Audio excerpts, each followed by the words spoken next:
Car भाई ये वाला है, ये देख लो आप, बैग देख लो इसकी, सही है। कार भाई ये वाला है, ये अभी 2 दांत हुआ है, अभी ताजे ताजे इसने 2 दांत तोड़े।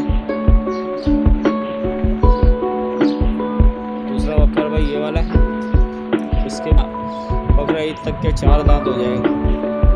ये देखो,